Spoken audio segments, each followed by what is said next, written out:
Hello, a very warm good morning to all of you and welcome to BYJU'S Exam Prep IAS. Welcome to today's the Hindu Newspaper Analysis, where we shall be taking a look at the important articles which have appeared in today's newspaper, that is 4th of January 2024. And we shall be analyzing the Delhi edition of this newspaper along with the articles which are relevant for both your prelims as well as the mains examination. So let us take a look at the topics that we are going to discuss today. So today in total we are going to hold a discussion for around 8 different topics, 5 of them in slightly greater detail for the perspective both relevant in the prelims as well as the mains. So we'll start with the dispute on India's debt burden. Now this is follow-up to the IMF report which highlighted the risk of India's high debt level. This talks about the reality of it. So this is going to be relevant for your GS paper 3. Then the blood management system needs a fresh infusion. This has appeared in the editorial page. This is about how we need to ensure enough supply of blood units in our healthcare system in order to ensure that there are no such casualties which occur because of lack of blood or because of the various different types of infections which spread because of them. What is the hub and spoke model which can be implemented in order to ensure better availability? That is something that we are going to analyze in this. This is again going to be relevant for your GS paper 3. Then understanding the peace pact with ULFA. So it is a follow-up to the tripartite peace deal which has been signed by the pro-peace talks faction of ULFA along with the Assam government and the central government on 29th of December 2023. So it is a follow-up of that. So that has appeared in page 8, relevant again for your GS paper 3. Then why is upskilling necessary for rural youth? So here we shall be taking a larger perspective, a larger viewpoint about the requirement of upskilling, and if upskilling is not carried out, how we are holding a risk of basically witnessing the demographic dividend of India turn into a kind of a demographic disaster in front of our very own eyes. So that is something that we are going to look into, relevant for your GS paper 2. And then we are going to discuss about antimicrobial resistance, because as per the recent findings of WHO, it has been found out that majority of the various different antibiotics which are prescribed, they are prescribed as a precautionary measure. And the NCDC, our own National Center for Disease Control, has also vouched for the fact that in certain health institutions, almost 100% of the antibiotic prescriptions are done purely as a precautionary measure. So that is something which brings us to the topic of antimicrobial resistance, which has appeared in page 12. And 3 of the topics we shall be discussing briefly for the purpose of your prelims. So Falcon line to launch GSAT 20. GSAT 20 is going to be a communication satellite. December manufacturing slows down to 18-month low as per the PMI survey. So what is that PMI survey is something that we will look into. And we are going to look into habitability signature. What is habitability signature? Which can help us in finding life or other forms of life in far away exoplanets. So what is that habitability signature? That is something we are going to study. So these are the various different topics that we are going to hold a detailed discussion about. I urge and suggest to you that after the session, kindly do visit the Telegram page. The description is provided in the link, and thereby do visit that and do take up the multiple choice questions. Those questions will help you understand and analyze your level of assessment and understanding for this particular analysis. Now, without further ado, let us initiate the discussion for the first topic, that is the dispute on India's debt burden. Now, debt burden of India, as the recent report of IMF has highlighted, is getting unsustainable in the long run. And IMF basically has said that, look, if the worst come scenarios are to be taken into consideration, by 2028, India is staring at a debt level or a debt to GDP ratio of 100%. That means we are going to have an overall debt which is going to be equivalent to our overall GDP. Now, that in itself triggered a lot of alarm bells across the country. the central government, the finance ministry immediately came up with a rebuttal, and it indicated that, look, our debt levels in 2004-2005 was 81% of the GDP. Our debt levels today is around 84% of the GDP. So in around 20 years, our debt levels have increased only to around 2 to 3%. And as per the finance ministry, that debt level is supposed to come down again to 81% of the GDP by this year.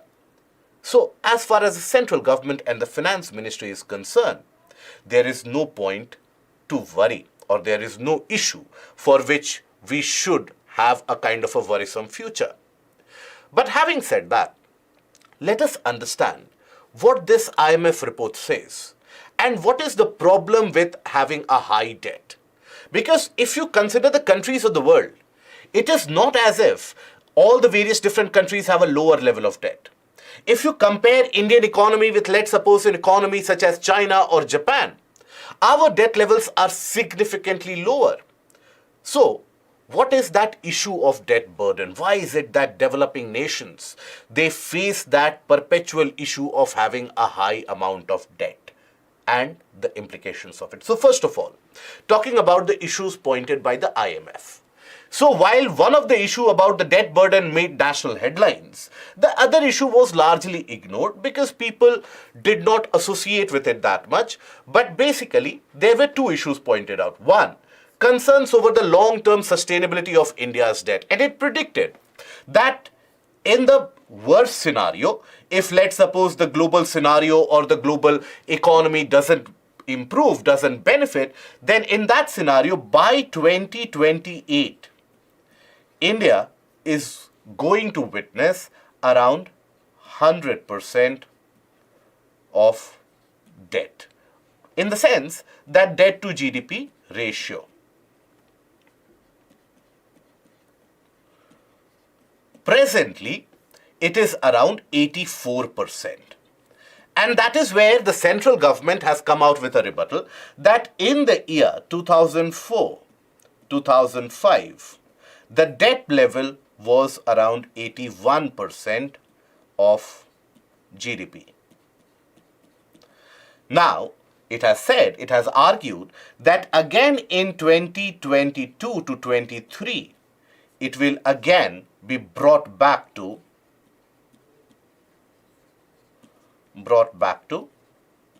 81%. Presently, it is 84%. This is the present scenario. Now, IMF has said that, look, India is a country, a developing country with huge amount of requirements of development, climate change related development. For example, we need mitigation strategies, adaptation strategies, etc. For that, we need large amount of borrowings. Because if, as per IMF, if let's suppose we are to implement modern scientific methodologies to reduce emission, we require that investment, and that investment is going to come in the form of debt. And that debt and its servicing could take a toll on countries' own developmental needs. Now, the other issue pointed by the IMF was that the exchange rate regime that we have, that has been termed as stabilized arrangement rather than a free-floating exchange rate, which tells you that basically there is a governmental control on the exchange rate mechanism. That is, you would have heard that, the rupee has been devalued a bit, or the rupee has risen up with respect to dollar. Now, that has got some amount of government intervention and government mechanism at the back of it. That is again something which IMF has pointed is not very sustainable in the long run. But we have to also understand that considering what our past practices were, let's suppose 30 years, 40 years ago, we were in a much more dire situation economically, and ever since 2000s onwards, successive various different governments, they have refrained from manipulating or having that intervention to control that exchange rate. They have ensured that the exchange rate follows the market mechanism as much as possible. So there the cause of worry is not that much. It is about the debt that this article focuses upon. So what is the story of the world?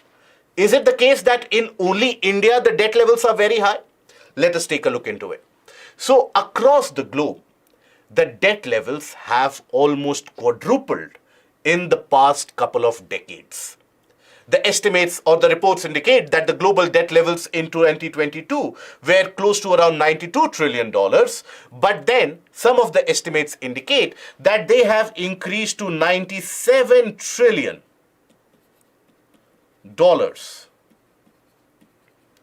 in 2023, which is significantly much higher than the global GDP.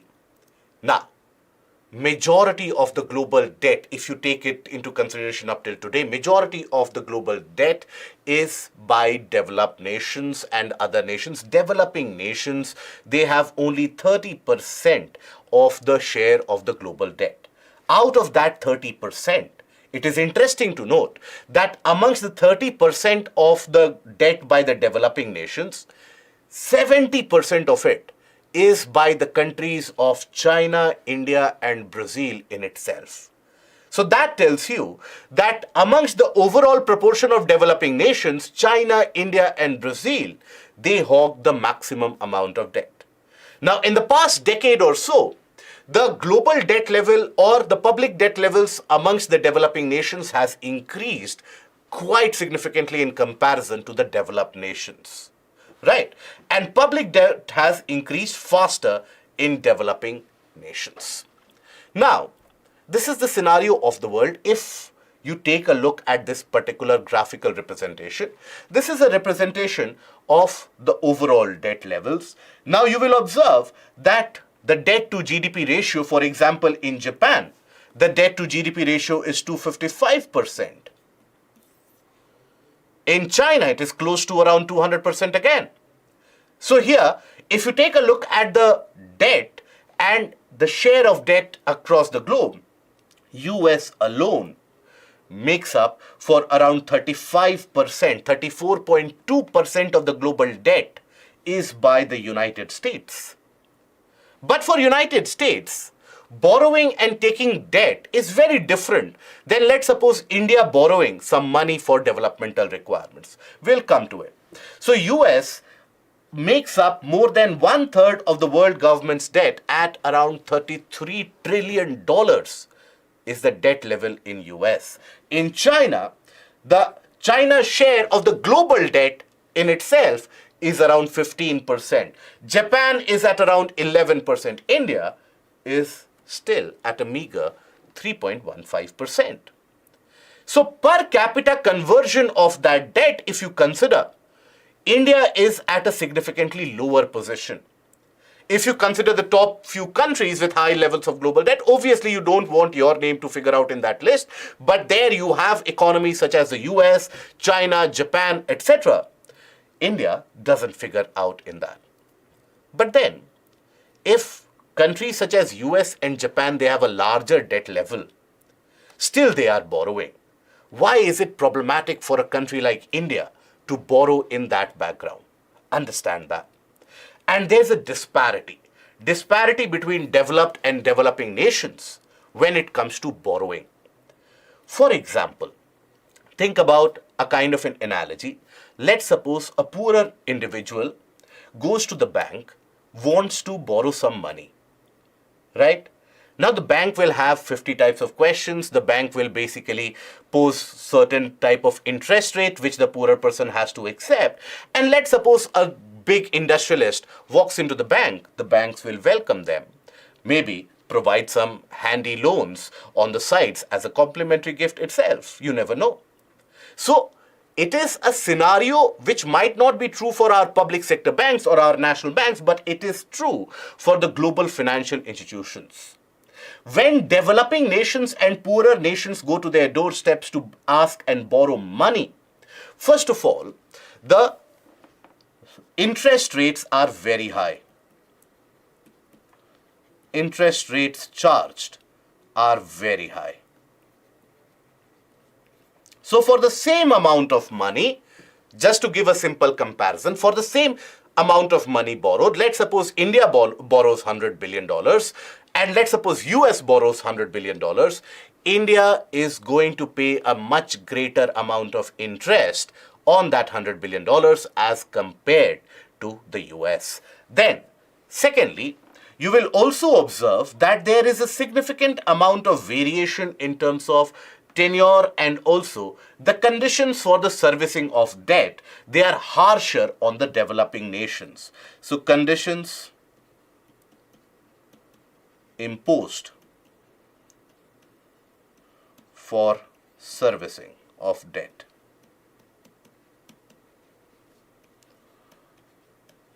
Now these conditions in itself, they are driven from the economic metric of a particular country. Economic metrics such as the credit rating.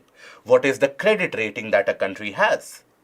In that, India suffers quite significantly. For example, our credit rating by the major houses has been BBB minus for almost around 15-16 years, which is amongst the lowest in the investment grade.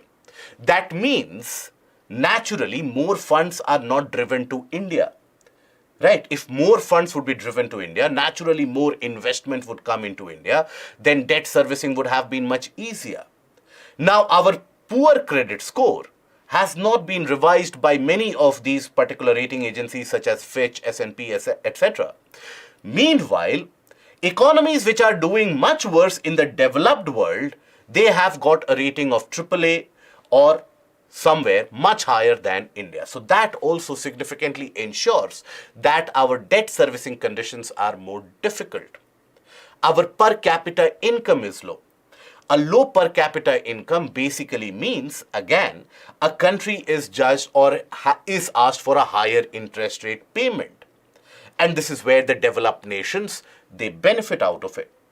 Plus, there is a discrepancy or obviously, there will be a variation in terms of the local currency. Now, US when it borrows can pay back in US dollars.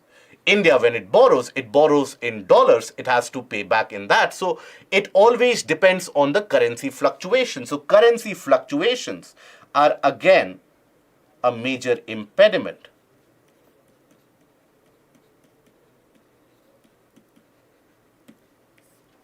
So, because of this, it is always easier for the developed nations to borrow. But for the developing nations, it becomes very, very difficult. They have to service that debt. For the developed nation, that burden of service is not very high. And for the developing nation, it can mean choosing between, let's suppose, a service like healthcare or education on one hand and servicing of debt. So as the famous quotation which has been cited even in this article, that developing nations have to choose between servicing of debt or servicing of its people.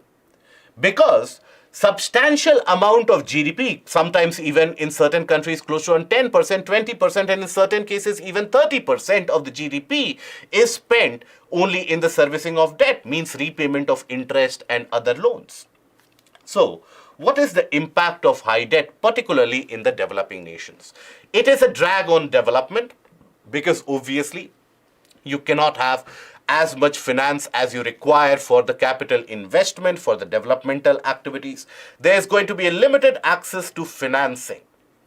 Financing is going to be very restricted, obviously. If you have 6-10% of your GDP going straight away to the interest payment or loan payment, you won't have easy finance. If you borrow at that point of time, you will be charged with a very high rate of interest, and that in itself can be detrimental for the future. Then currency devaluation is always at risk. If you have a high debt burden, then your currency will be devalued. So a country which is import dependent will significantly suffer, can lead to runaway inflation, can lead to hyperinflation or runaway inflation. Okay? Then, rising borrowing cost is something that we have already discussed. And in many countries we have seen that debt servicing leads to a debt trap. What does that mean? It is a simple mechanism what you also observe in the case of the money lenders. Basically, if let's suppose you are charged an interest rate of 14, 15 or maybe 25-30% on your loan that you have taken. Now, you don't have enough money to pay the loan. So what do? You borrow more in order to pay that loan. Now, what you have borrowed will also have its own interest. So, how do you pay that interest? You borrow more. So, you are consistently in that trap where you borrow to pay the interest on the previous loans, something that Pakistan finds itself in the present scenario. But the good thing for Pakistan is that countries such as China, they are ready to forego most of their debt, or they have simply started taking up the properties. So that is why in the developing nations, high debt levels can lead to a significant amount of impact on the developmental measures. Now, in India, when we talk about the debt levels, when we talk about a debt level of around 84-85%, so what does that debt constitute of? So roughly around 57% of the debt is by the union government and 28% is by the state government. Now, both of them are higher as compared to what the FRBM tells us. Now, the FRBM in its initial formulation way back in 2003 was very, very different. But this FRBM that we are talking about, the amendment to the FRBM on 2018 which has been done, that FRBM amendment basically talks about that the central government debt should be 40%, state government should be 20%, and overall combined debt should be at 60%. That is advisable. But since the time of the COVID pandemic, and before that there was a slowdown, so economic slowdown preceding COVID pandemic and the COVID pandemic, they have dragged us back. And that is why the need of the hour is to get our debt levels under control. In this, the states have to do a significant or have to play a major role. For example, as per the RBI data, if you take a look at the debt levels of the various different states, they are at a staggeringly high level. Observe certain states, if you observe, which are obviously in the reddish bracket, you will observe that the debt levels, for example, in Punjab is amongst the highest. Around 50% of the GDP is that of debt. Right. So if, let's suppose, the central government grants, etc., they don't come to the way of Punjab, Punjab is not raising enough of its own resources. Same is the case with Rajasthan, Bihar.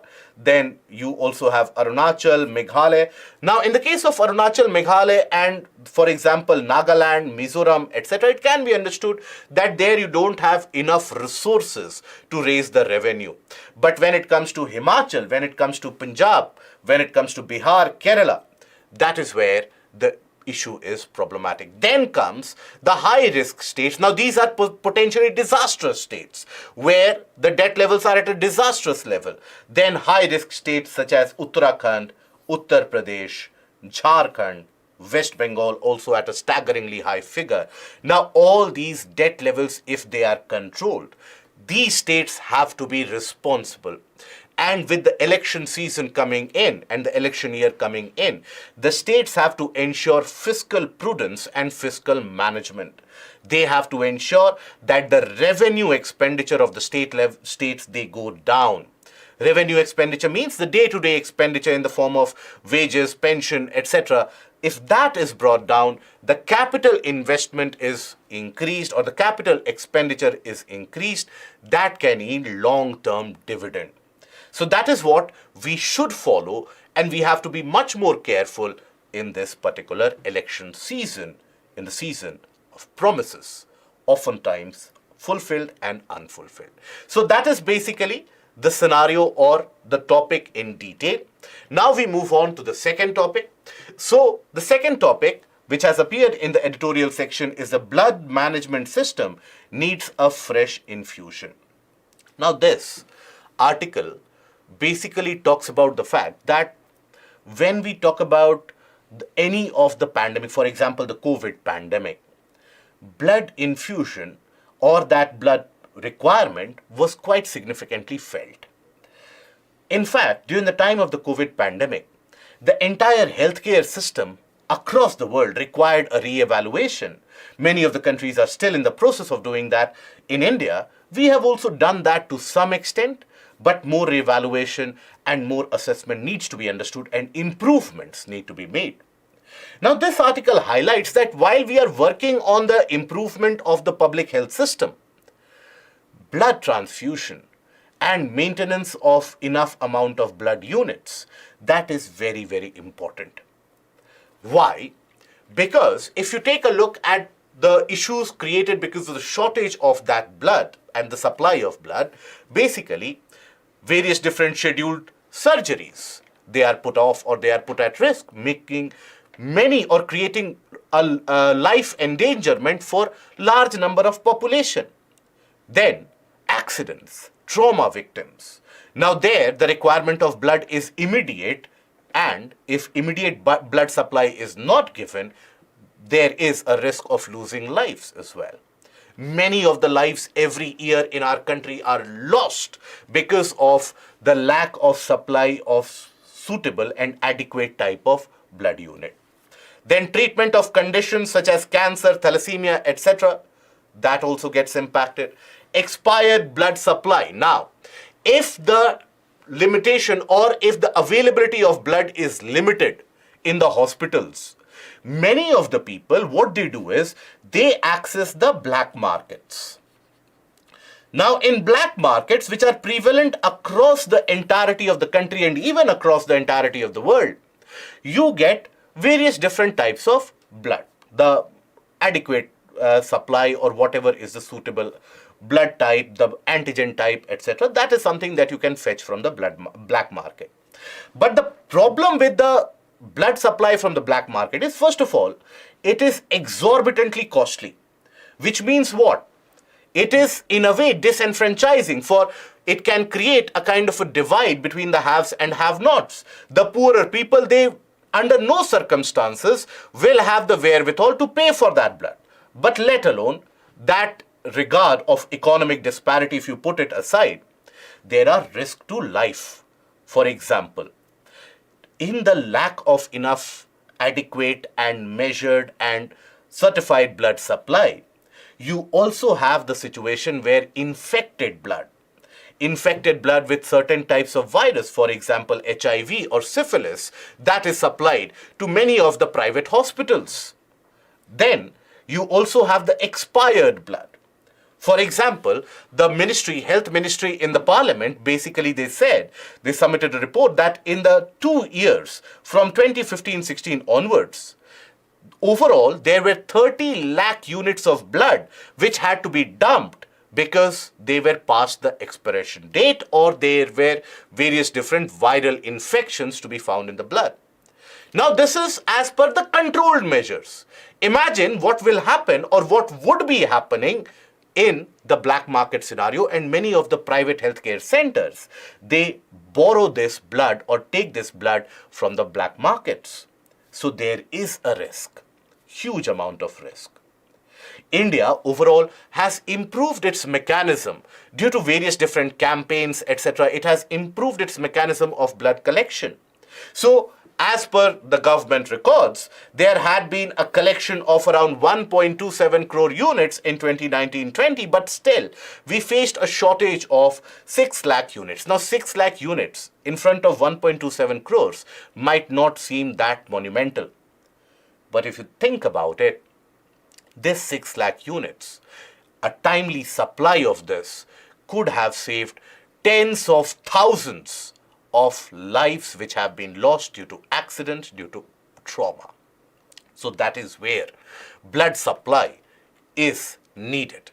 And there needs to be a kind of a model which can ensure the supply and availability of blood across various geographies and various sectors of the country. So that is where this article basically proposes a kind of a hub and spoke model. And this article says that it works perfectly well in low middle income countries. In low middle income countries, for example, why are we singling out the low middle income countries? What is also referred to as LMIC. So, in these low middle income countries or LMICs, majorly, you will find that the supply chain network, the logistical network is the weak point. That is, transporting that critical equipment or that blood for a long distance, that will become tedious. So that is where the supply chain models, supply chain systems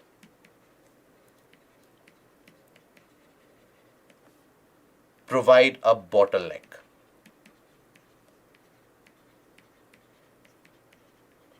So that is why the hub and spoke model has been proposed. Now what does it say? It says that ensure a central supply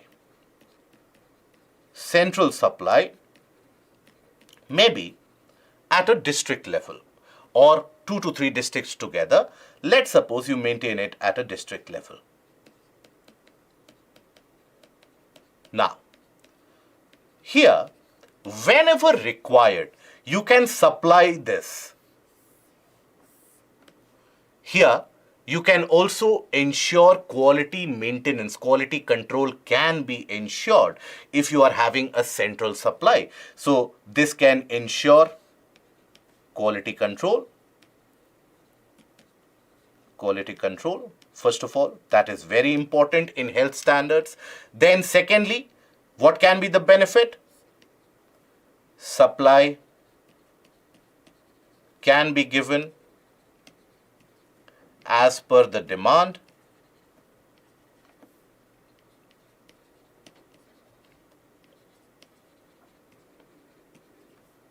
In various regions, so that adequate utilization of the whatever amount of blood is there, adequate utilization is there, so that we don't come across a scenario where again lakhs of vials and lakhs of units are basically disposed and are destroyed due to the expiration date or due to the various different infections which have occurred. Can serve remote geographies,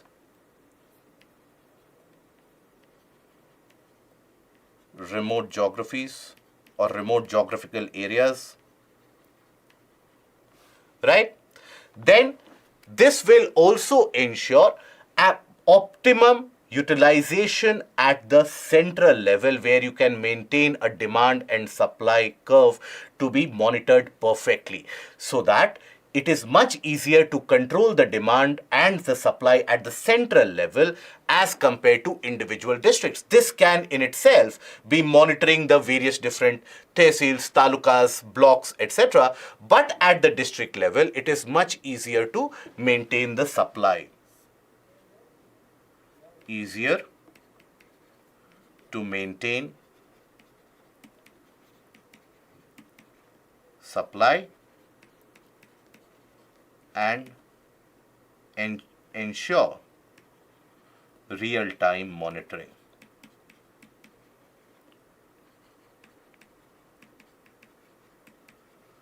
So these are going to be the benefits associated. So what is going to be the hub and spoke model? Maintain that supply at the central point. Let's suppose this district has demanded it, or this particular village has demanded it, supply it immediately. This particular village has demanded it, supply it immediately. Whatever is the demand, ensure quick supply is done from the central point. Ensure you have small buffer in each of these areas, not very large, so that if sudden large requirement is there, you can always access it from this central hub. This is supposed to act as the hub. So that is the model which has been proposed, that it will be much more long-lasting, sustainable, easy to maintain, easy to ensure and control. Now, the way forward, there is no denying the fact that despite the huge amount of progresses that we have made in terms of blood donation, still we need more amount of these reserves in the healthcare centers. So still, there's a significant amount of myth associated with blood donation. Many people are very, very hesitant when it comes to donating blood. Hesitancies can be ranging from various things. One of the things that there can always be a fear of infection, that maybe while donating blood, I might get infected. Secondly, many people are worried that if I donate blood, my body will take a long time to recharge it. My body will become weaker, maybe I will become prone to various different diseases. There are various different hesitancies that this process is very tedious, so why to indulge in that? So that is where there needs to be a clear-cut information campaign where public-private parties can come together, where the government-run hospitals and the private NGOs, all of them can function together, ensure mass campaign raising events, ensure mass blood donation drives, ensure, for example, various different residential welfare associations or the societies, they partake in that. So that is where there is a significant scope of improvement. But one of the other areas where we need to improve significantly is have a proper data and record. That what is the amount of blood required across the country. We need to have a digitized data. What is the amount of blood which is the supply? Where is it that we are losing that time? And in this case, losing time sadly means loss of life. Okay, so that is about the blood transfusion and maintenance of the blood banks. Now we come to the third topic of the day, and that is understanding the pact with ULFA. Now recently, you had the pro-peace and the pro-talk faction of ULFA having and concluding a tripartite peace agreement with the central government as well as the Assam government, which was signed on 29th of December. Now, this particular agreement is said to and has been cheered by the Chief Minister of the state as well, to herald a new era in the growth and developmental story of Assam. It talks about that how the future needs of Assam will be catered to as a result of this peace agreement. This puts to end a series of violence which had been instigated and initiated for almost more than 3 to 4 decades now. Having said that, it is not the entire organization of ULFA which has basically surrendered and laid down arms or has come to the agreement. You still have the ULFA I or the ULFA Independent, right, led by Paresh Barua, the dreaded individual behind many of these terrorist activities, many of these violent activities. Now, ULFA I has denounced this agreement and has said basically that unless and until sovereignty of Assam is in discussion, we are not going to come to the negotiating table at all. So let us discuss what this agreement is about and what are the intricacies of the development. But first of all, the context of it. So the pro-talks faction of ULFA signed the tripartite peace deal with Centre and the Assam government on 29th of December. Now this memorandum which has been signed consists of clauses for development of the state and protecting the land and political rights of the indigenous population in the region of Assam. Now here, ULFA is one of the most dreaded organizations, has been one of the most dreaded organizations in the region of Assam and the adjoining areas. The genesis of ULFA goes way back in 1979. Now, during the late 70s, there was a significant amount of discontent which was increasing in the state of Assam due to the immigrant population coming from the region of Bangladesh. Now, the Assam or the Ahomian population basically had remained undisturbed for a very, very long period of time.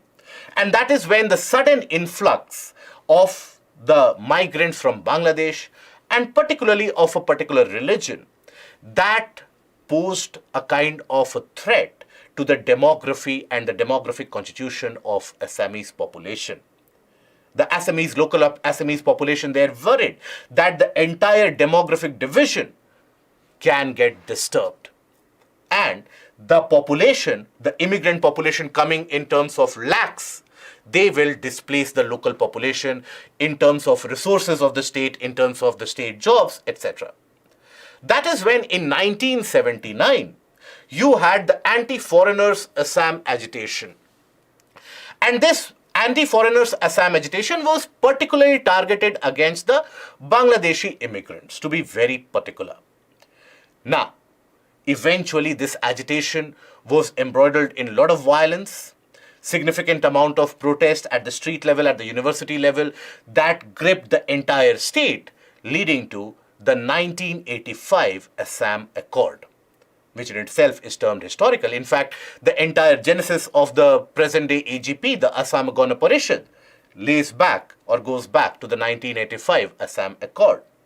So that Assam Accord brought about a sense of peace.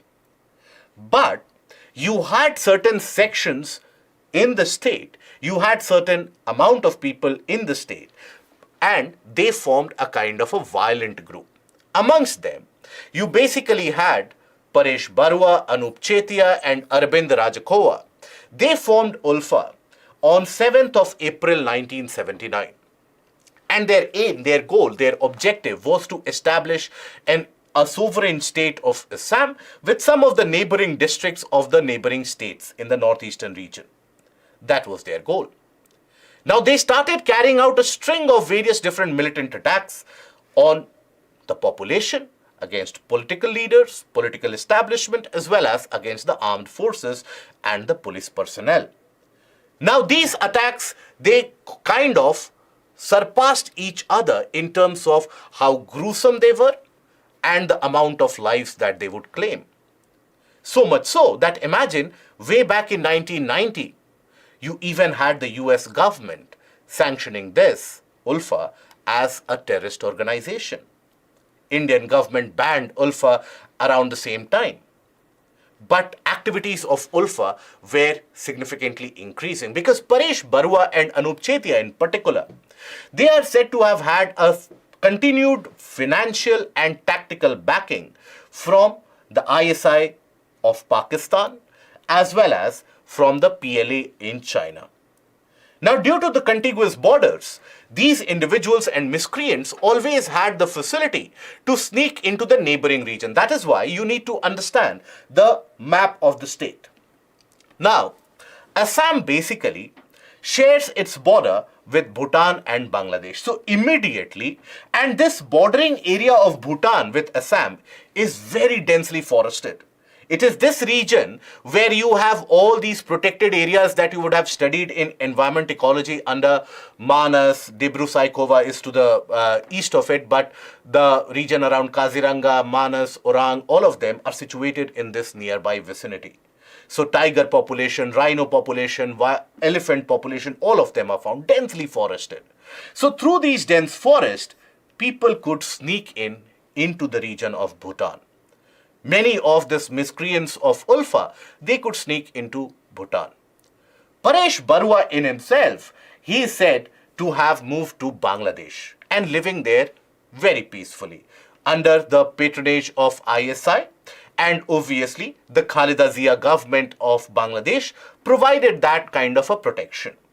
So Paresh Barua had always got this knack where he would venture in along with many of his fighters, so-called fighters. They would carry out some attack and they would sneak back into Bangladesh.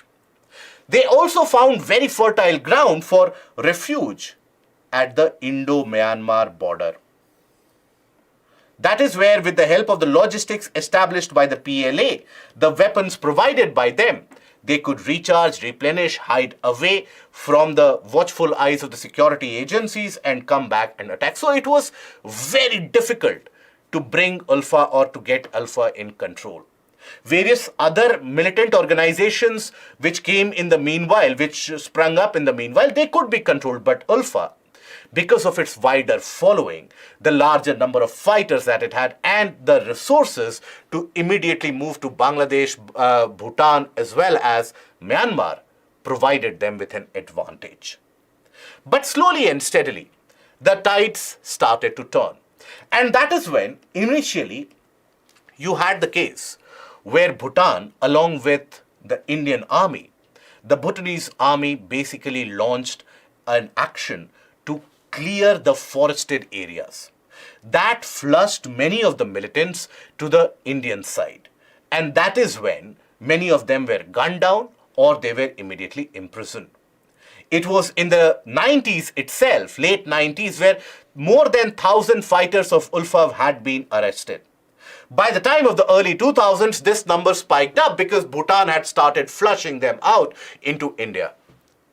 Then, the Sheikh Hasina government, the Awami League government in Bangladesh, has always been in a way pro-India and against these particular groups. The Sheikh Hasina government, unlike the Khalida Zia government, which would be pandering to various different radicals, extremists, etc., now Sheikh Hasina government did not want her country to be seen as one of the protectorate of these organizations. That is why Bangladesh also started flushing out these militants. And that is when the end started come to near. And that is when many of these, they started taking refuge in the Indo-Myanmar border. Even today, for that matter, Paresh Barua is said to be in hiding in the region of the Indo-Myanmar border. That is where Paresh Barua is said to have still got a command of close to around 200 fighters of the ULFA independent, so-called ULFA independent. So, the road to peace, basically, arrest of around more than 1,000 ULFA members in the early 90s, military offensive by Bhutan in 2003. Then in 2011, members of the Rajkowa-led faction signed a ceasefire agreement. Now, this was not a voluntary action on the side of the Rajkowa faction, by the way. This was compelled because many of the members were trapped by the security agencies. So in a way, this faction was defanged. And they were ready to come to the table. They agreed to a ceasefire agreement. When this was done, Paresh Barua basically formed a kind of an anti-talks group of ULFA, and ULFA Independent was the name of it. Now, this is the one which is opposing the peace accord which has been signed recently. So what is that accord? What is that pact which has been signed? Let us take a look at the brief details. So ULFA has basically agreed to renounce violence, disarm and disband the armed organization, vacate the occupied camps, participate in the peaceful democratic process. More importantly, they have agreed to ensure the integrity of the state and integrity of the country, which is contrary to the entire demand that they had been holding since the early 80s. Now, Ministry of Home Affairs is to make a time-bound program to fulfill the various demands, which includes the development of the region of Assam, for which close to around 1.5 lakh crore of comprehensive package is to be given. And to ensure that this works for the development of Assam, a monitoring committee will also be established. Then other than that, the political pact, the political aspect of the pact, so maintaining the territorial integrity of Assam, maximum representation of indigenous people in the 126-member Assam Assembly, following the 2023 delimitation exercise. Anyways, the delimitation exercise of 2023 ensures basically that out of 102 seats of this 126-member Assembly, you cannot have the non-indigenous people getting elected. So that is one of their main choices, main demands, because understand, ULFA's demand has always been against the immigrants. So their fear is that immigrants are going to replace the indigenous population. So that is why they are, in a way, wanting to have more participation and maximum participation of only the indigenous members in the Assam Assembly. Seeks exemption of Assam from Section 3 of the Citizenship Act of 1955 to stop people from one constituency or of a particular constituency to register from another one and get elected thereby. To maintain an error-free National Register of Citizens, because the last time the National Register of Citizens was prepared in Assam, it had a significant amount of discrepancies. So that is where ULFA wants an error-free National Register. So these are the various different things in the pact. Now the challenges still prevail. The challenges are about ensuring the completion of the promises made. Oftentimes it is the case that after a pact, the central government or the state government simply backtracks or is unable to fulfill its promise, and that is when the group resurges again. So one of the first challenges to ensure the fulfillment of all these promises. The second challenge is ULFA Independent, led by Paresh Barua, denounces this pact. It still has got the allegiance of close to around 200 fighters, and he is still at large. So he needs to be brought onto the table. Otherwise, you never know, in order to make his presence felt, he can himself and that ULFA Independent, which is not a main group, but a faction of it, that can give rise to multiple different unfortunate events in the region. Okay? Now, moving to the next article. Why is upskilling necessary for the rural youth? Now, this article talks about the larger purview that look, majority of our rural youth, they lack any vocational skill. Always, just getting a degree is not very sufficient. You need vocational skill. You need vocational education. For example, let's suppose you need certain expertise, maybe as a coolant technician or maybe as an electrician, carpenter, etc. Now, these are the kinds of services or jobs which are in high demand across the country. Always you find labor shortage. So there needs to be upskilling in data centers, in data sciences, in basic computer skills. If you have that amount of skill, you will find employability and earning avenue in various different parts of the country. Now, a recent survey which was held, which basically talks about the fact that almost 2/3 of the rural youth, they did not want to leave their own villages. They wanted to stay in their own villages. And still, many of the people are leaving the sector of agriculture. Now, in villages, I hope we are aware that agriculture is still the most dominant economic activities in rural India. Agriculture, which contributes only around 14 to 15% to our GDP, accounts for close to around 50% of the labor supply, direct or indirect. Now that means if you have so much amount of labor involved in one particular sector, the sector is not very remunerative anymore. That is why the agricultural incomes are dropping and reducing, because the sector is overburdened. Amongst many other factors such as low productivity, the market mechanisms, etc. One of the factors of falling income is that it is overburdened. Now in rural areas, many of the people, they are leaving that sector of agriculture because it is not that remunerative and not that attractive anymore. But they don't find enough avenues for job creation. That is where upskilling is required. Now, the need. First of all, there will be diversification, and there is a diversification of jobs which is happening.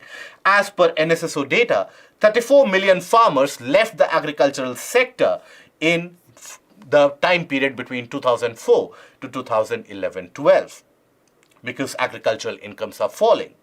This has given rise to huge amount of migration and rural to urban migration.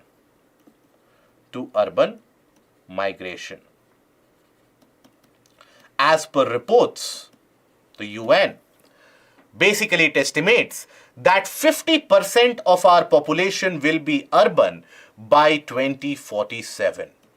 As per the 2011 census and its further extrapolation, presently we have, if you consider the census, we have around 35% urban population, 65% is rural. Now, this rural population is migrating. There is rural to urban migration which is happening in the tunes of crores every year. Now understand, primarily if the migration happens in any economy, it is beneficial for the economy as long as it is a controlled migration. That is, sustained amount of people moving into the urban areas, they cater to new jobs, they themselves create demand in the urban market, that leads to increase in the supply also, that leads to more creation of jobs. So migration in itself is not detrimental. But when migration starts happening from the in the tunes of millions of people, and that too in a limited capacity region, that is when it takes a hit. The urban areas, they have limited resources, lack of affordable housing, so people are forced to accommodate in the outside or the kind of externalities of the city across the river floodplains, oftentimes impacted by flood, climate change events, etc. They are forced to live in very poor conditions of health hygiene, due to which there is a significant impact on their own and the future generations' health. The educational levels, they go down, the income levels go down because of oversupply of labor. So sudden urban migration has got disadvantages. So in order to prevent that, you need the people to earn well wherever they are. Anyways, nobody wants to live the place that they have grown up, they have been born and brought up. So nobody wants to leave that place. So that is where you need upskilling to come to the rescue. Upskilling in various different types, computer skills, which is in great demand. Let's suppose you have technical skills. Now, in technical skills, you have the ITIs, the technical institutions, right? The ITIs.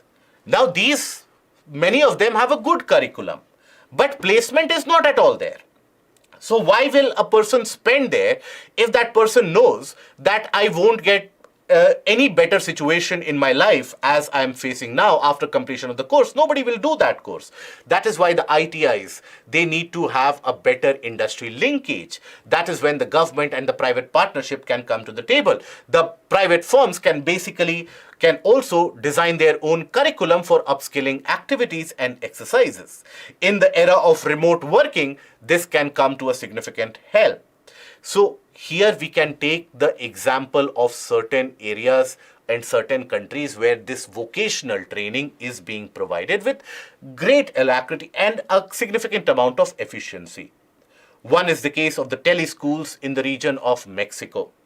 Now, Mexico, just like India, has got a developing population and has got significant amount of rural population there also. So for them also, there is a need to upgrade your skill, and that is when these teleschools, they can reach the geographically remote areas as well.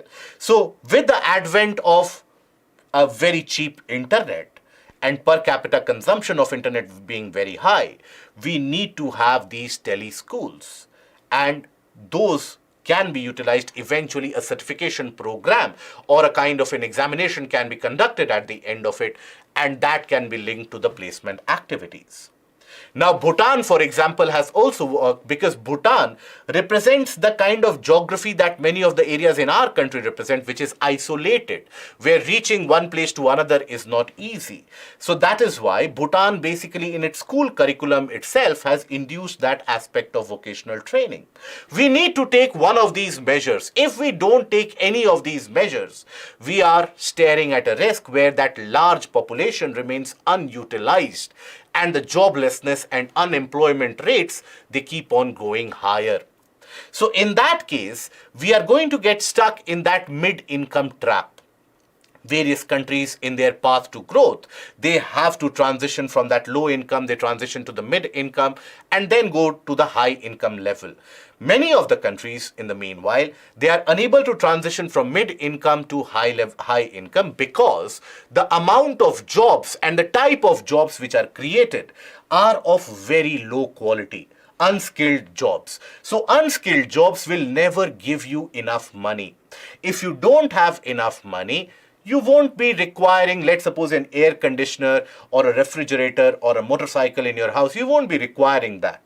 Or even if you require that, you won't be able to buy that. So the supply in the market will get impacted. So the air conditioner manufacturers, they will not be able to manufacture more because there is no demand.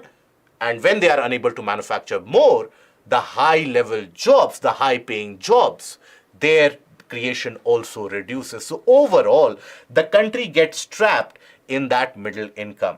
So if we want our country to escape that mid-income trap, we have to ensure enough vocational training is given, and that too at the rural level, at the grassroots level.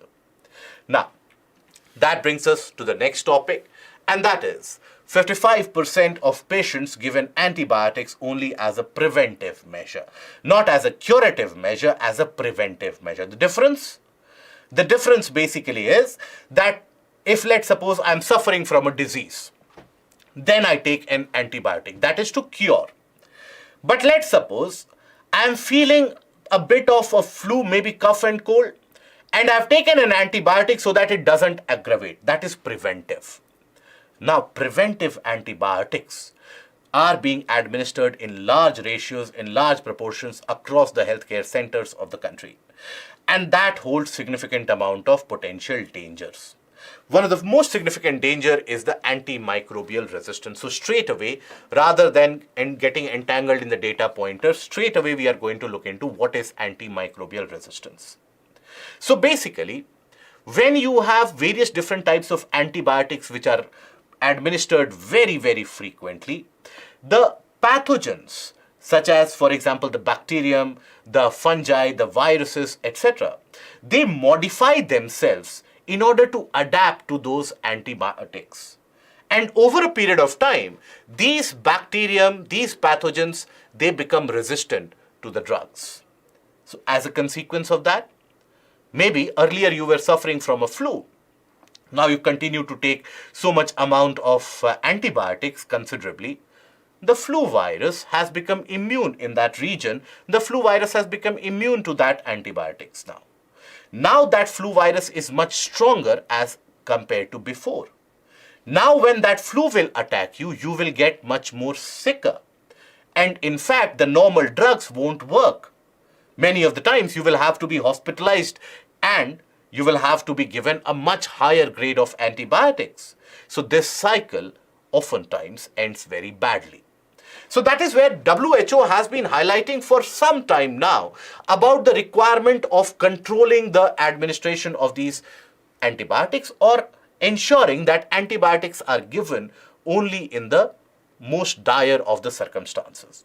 So basically, the causes of antibiotic resistance as per WHO: overprescribing of antibiotics, patients not finishing the entire duration or the course of the antibiotics, which means what? That you still have the virus.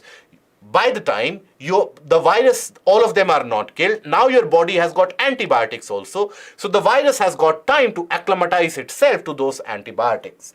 Overuse of antibiotics in livestock and fish farming in order to improve the supply. Poor infection control in hospitals and clinics. Lack of hygiene and poor sanitation. And lack of new antibiotics being developed, the same antibiotics being circulated, has led to the pathogens developing that antimicrobial resistance. Now, here, once you have this antibiotic resistance, it can spread over the food chain also, and from one region to another. It can become very prevalent. And very soon, it can take the shape of a disaster. So that is what many of the healthcare centers across the world, they are suffering from. And in India, as per the National Center for Disease Control, India has witnessed many of the healthcare centers having 100% prescription of antibiotics only for preventive measures. That is where the WHO and India, they have all set up various different programs, various different initiatives in order to control that. For example, WHO has initiated the AWARE campaign. Now, AWARE campaign or classification is a classification of the antibiotic in the category of access, watch and reserve. Reserve means where it is the dire need, antibiotics have to be given. Access, where even without the antibiotics you could have done so. And watch, basically, where you have to be very careful if you are providing the antibiotics or not. Only in certain cases you need to provide the antibiotics. So that is where this classification has been done by WHO. The recent findings indicate that the reserve category has got the minimal utility of antibiotics. That is, overall, the dire need circumstances, they account for very less proportion of antibiotic dosage administered. Most of them are given in access and watch category. That who will take care of cure, let's give antibiotics in prevention itself. India has also initiated the Red Line campaign. It has been some time now since India has initiated this campaign, where the ministry does advise the individuals that basically the antibiotics, they are dotted with this red line, they are demarcated by this red line. And the campaign is that these kind of drugs should never be taken without prescription, regardless of whatever cure they hold, without prescription, because your body is becoming immune to these antibiotics. You need to be given a higher generation of antibiotics moving ahead. Okay? Now, that is about antimicrobial resistance, its causes, its impact, and the campaigns across the world. Now coming to a couple of topics for your prelims. One of the topic is that the SpaceX Falcon 9 is to launch India's GSAT 20 satellite that is being launched by New Space India Limited.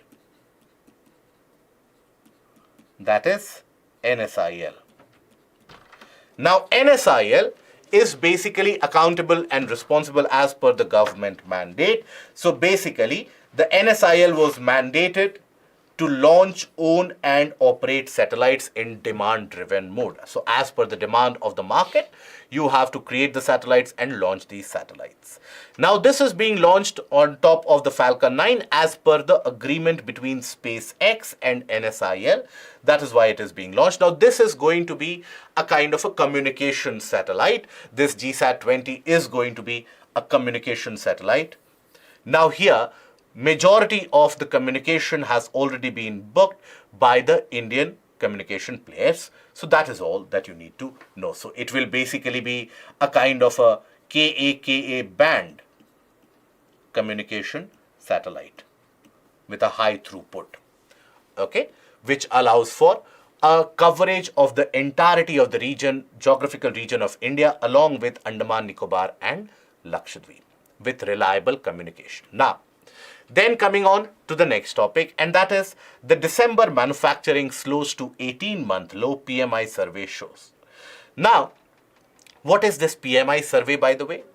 So this PMI survey, so here, when we talk about the HSBC India's manufacturing PMI, so what is this PMI? PMI surveys are carried out as a measure of the prevailing direction of economic trends in manufacturing. So, what is the present trend in manufacturing? So include questions about business conditions and any changes, whether they are improving or deteriorating, or the business conditions have remained static. Now the entire survey is based upon 5 major areas. Each of them are given equal weightage. The new orders received for the manufacturing sector, the inventory levels that they have, what is the production level that is there, the supplier deliveries and the employment created. Based upon that, there is an indexing which is done between 0 to 100. Now a PMI above 50, indicates an expansion in manufacturing activity. Expansion. PMI below 50 indicate a contraction. PMI exactly at 50 means static. Okay, so that is the various different parameter on which this PMI survey works. Now here, as per the PMI survey which has been held, now the December readings are at 54.9, which means there is expansion, but that rate of expansion has slowed down due to the global economy, and now there is another war which has been waged up. So that global trade has suffered, and that is why overall the global economy has basically suffered. So that is why there is a reduction, but more importantly in our country also the domestic demand also has experienced a slight dip. Having said that, it is still, the manufacturing is still in the expansive phase, but in comparison the rate has lowered. Job creation has not happened quite significantly, so as the expectation would be. So these are indicators of this survey.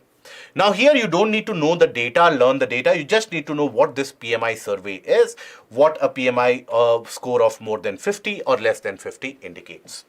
Now after this, eventually we come to the habitability.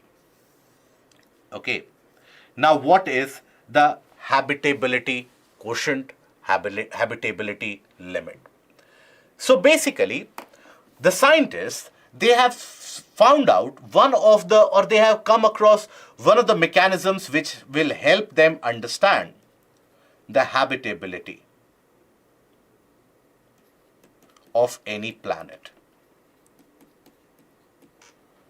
So one of the largest ever existential questions in front of us has always been that whether there is life somewhere out there in the universe or not. So for this, what the scientists have basically devised as a plan is that let's measure the CO2 levels. CO2 levels, and its measurement is very easy across the various different planets. So they say that if the CO2 levels are lower in comparison, and by lower we mean much lower, are significantly lower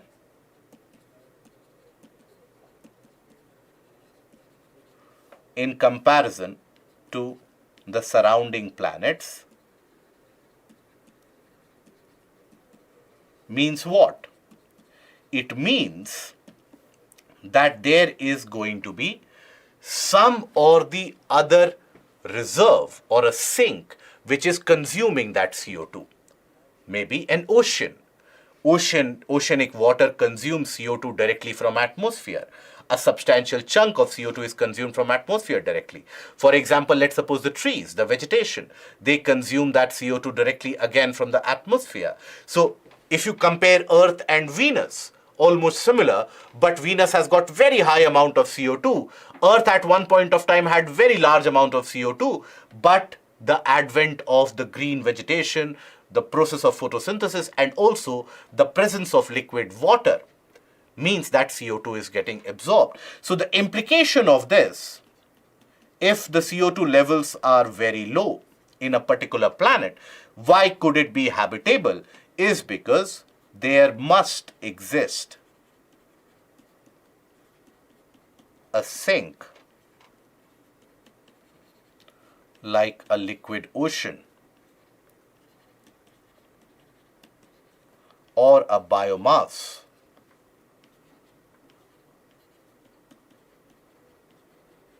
which is consuming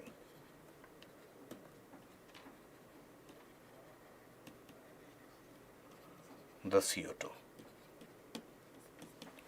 So that is basically the case with which, or the process by which, the scientists will be able to calculate or come to a conclusion whether a planet is habitable or not.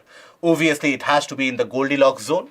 That is, neither does it have to be very close to the star nor very far away from the star. If it is very close to its sun, whatever the planet's sun is, then it will be too hot. If it is too far, it will be too cold. So in that adequate zone which can support life, just measuring the CO2 levels can give you an idea whether there is presence of life in the region, or the life as we know it, whether that life exists or not. Okay? Now that brings us to the questions from today. So discuss the issue of rising debt levels in developing nations, elaborate upon the debt levels in India and the issues associated with the rising debt.